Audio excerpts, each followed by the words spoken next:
Daniel Mercer should have died before he ever reached the operating table. The impact had shattered 3 vertebrae, severed most of his spinal cord. By the time the emergency transport reached Black Ridge Medical Station, Daniel could no longer feel anything below his chest.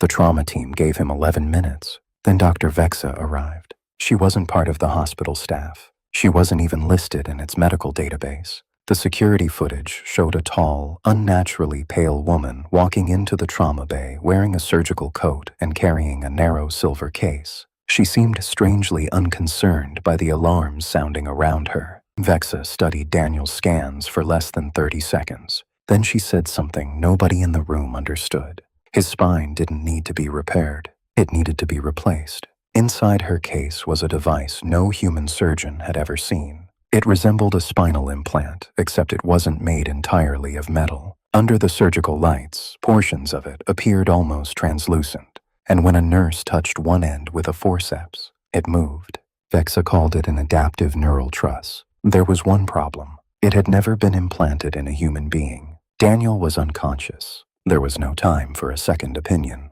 Without the procedure, he would be dead within minutes. The operation lasted 4 hours. Then the implant began attaching itself. Tiny filaments extended from its surface. They wrapped around damaged nerves, entered fractured bone, and connected themselves to Daniel's spinal cord. One by one, monitors that had gone nearly silent began registering activity. His heart stabilized. His oxygen level climbed.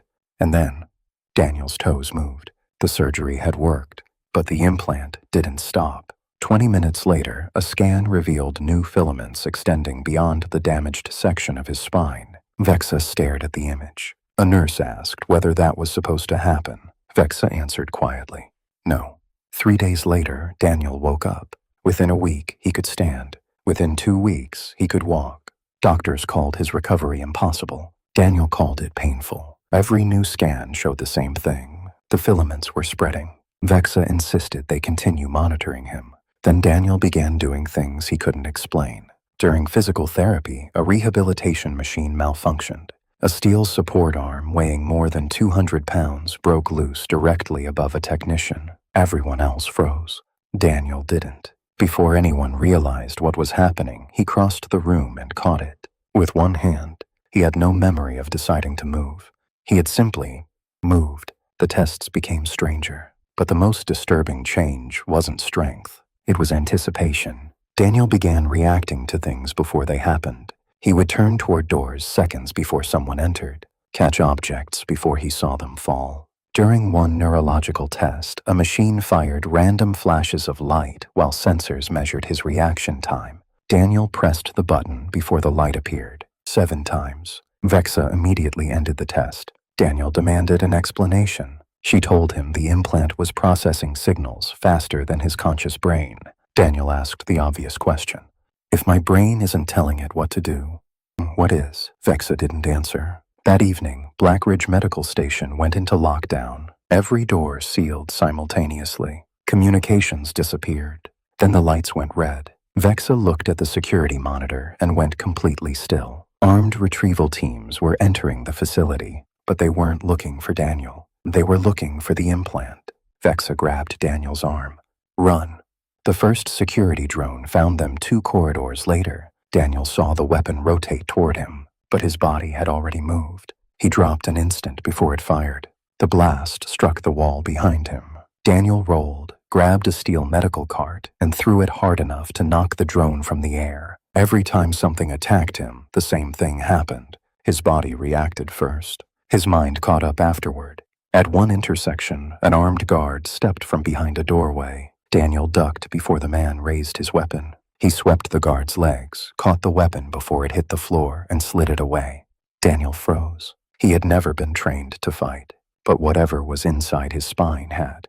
They reached the containment hangar minutes later. Vexa locked the doors behind them. For a moment, everything went quiet. Then something struck the other side. Once, twice. The reinforced door buckled inward. A massive biomechanical retrieval unit stepped through. It was nearly 12 feet tall, part machine, part something Daniel couldn't identify. Vexa whispered one word. Don't. Daniel turned toward her. What?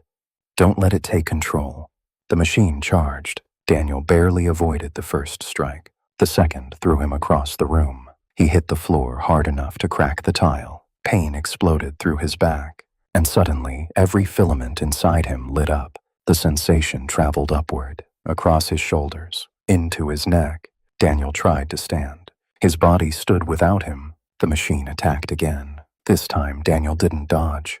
Something else did. His movements became impossibly precise. He stepped inside the machine's reach, used its own momentum against it, and drove it into a support column. It recovered. Daniel was already moving. He climbed the machinery beside it, jumped onto its back, and ripped loose a control assembly buried beneath its armor. The machine spun violently. Daniel held on. Then his hand found a narrow seam at the base of its neck. He pulled. Metal screamed. The machine collapsed. Silence filled the hangar. Daniel stood over it. His breathing was calm, too calm. Then control returned. He stumbled backward. What did I just do? Vexa didn't answer. Daniel touched the back of his neck. Something beneath the skin moved. They escaped Blackridge before sunrise. Dr. Vexa disappeared. For 6 weeks, Daniel heard nothing from her, and strangely, he began feeling normal. His strength remained. His reflexes remained, but the sensation beneath his skin stopped. For the first time since the accident, Daniel believed it might finally be over. Then one morning, he woke up standing in his kitchen. It was 3:17 a.m. He had no memory of leaving his bed. His fingers hurt. On the wooden table in front of him were dozens of deep scratches. At first they looked random. Then Daniel stepped backward. They formed a symbol, 3 intersecting circles surrounding a single point. Daniel photographed it. Then he called the only person who might understand. Vexa arrived 3 hours later. She looked different, frightened. Daniel showed her the table. For several seconds, she said nothing. Then she opened her computer. The first photograph showed a hospital room in Tokyo. The symbol was carved into a wall. The next came from São Paulo. Same symbol. Berlin. Same symbol. Johannesburg. Same symbol. Daniel stared at her. Who did this? Vexa swallowed. People like you. There were 17 known patients. Each had received some version of the same biotechnology. And during the previous 72 hours, every one of them had begun drawing the symbol. Daniel looked again at the intersecting circles. So it's controlling us. Vexa shook her head. No.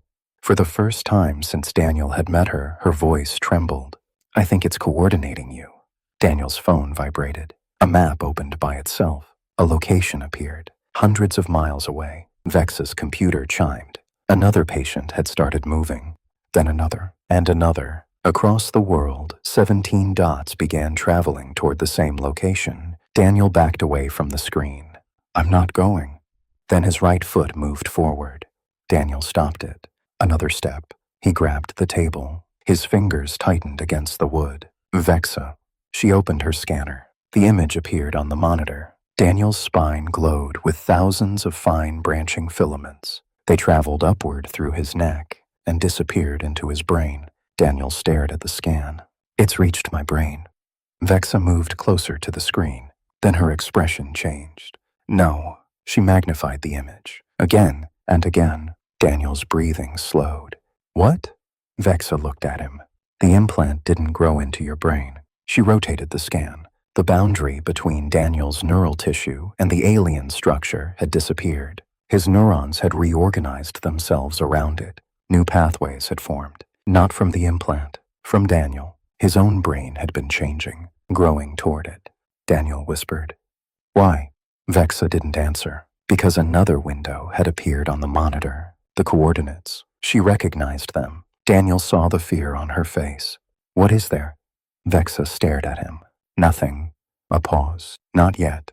Then every light in the house went out. Outside, Daniel looked toward the night sky. 17 people around the world did exactly the same thing, at exactly the same moment. And somewhere far above Earth, something answered. Daniel thought an alien surgeon had saved his life. He thought she had put something foreign inside his body. He was wrong. The implant wasn't turning him into a weapon. It wasn't taking control of him. It was making him compatible, and whatever had sent it was finally coming to collect. Access granted. You are cleared to review the next case file.